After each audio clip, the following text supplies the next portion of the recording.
Hello and welcome to another Dragonstorm Studios video. And today we're going to continue our painting for the rebranding of the YouTube channel, which is a dragon in a storm, ergo a Dragonstorm. So, little word of warning before we get started. This video is going to include a lot of jump cuts, largely because much of this painting is the base coat for the actual beastie himself. And as a result, there's a lot of tedious repetition.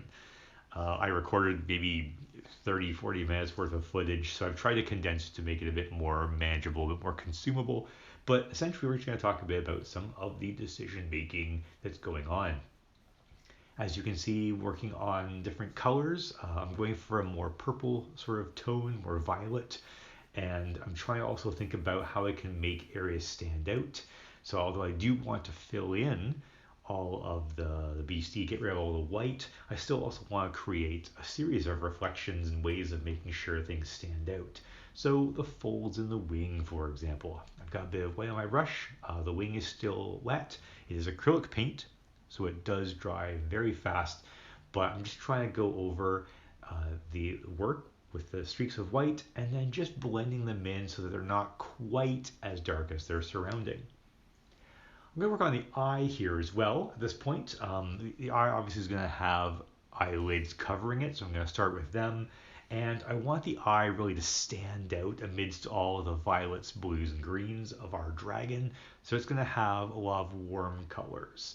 So the yellows, oranges, and reds. You can see that I've started with the outer edge of the eye going dark, like an orange, and then going paler, more yellow, toward the middle. And that just creates this really interesting effect.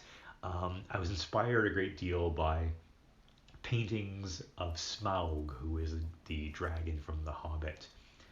And I'm working on adding some shadows, so as the chest of the dragon gets lower, it's getting darker. You can't see it as well. And I'm using a very bluish green color toward the bottom, whereas the top is a bit more of an emerald green.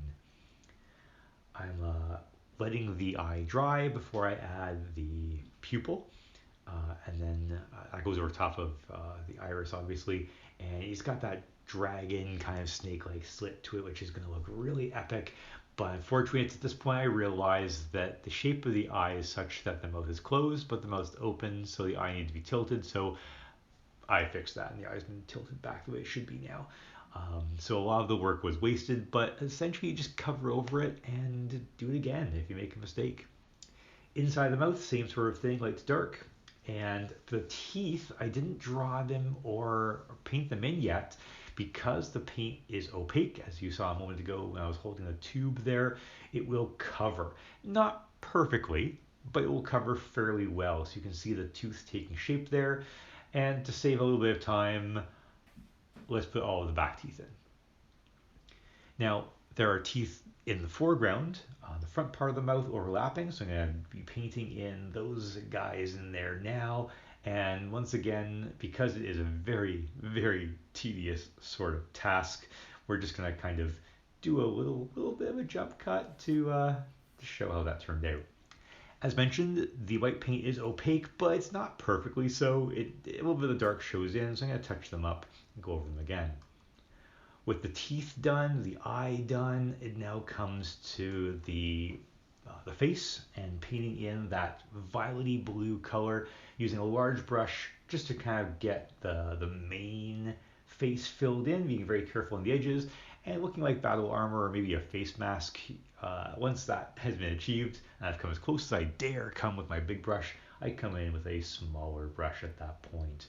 So the dragon painting's looking pretty good. I'm going to add a bit more to the body and we can sort of see how that's turning out. I often do turn the canvas sideways and upside down, all sorts of directions, just because being right-handed and having a camera and a tripod in front of me, I need to access it in different angles. But that's essentially how it's looking so far. We'll finish up next week with the final video where we add some texture and details. Hope you enjoyed watching that dragon take shape, however. Have yourselves a fantastic day.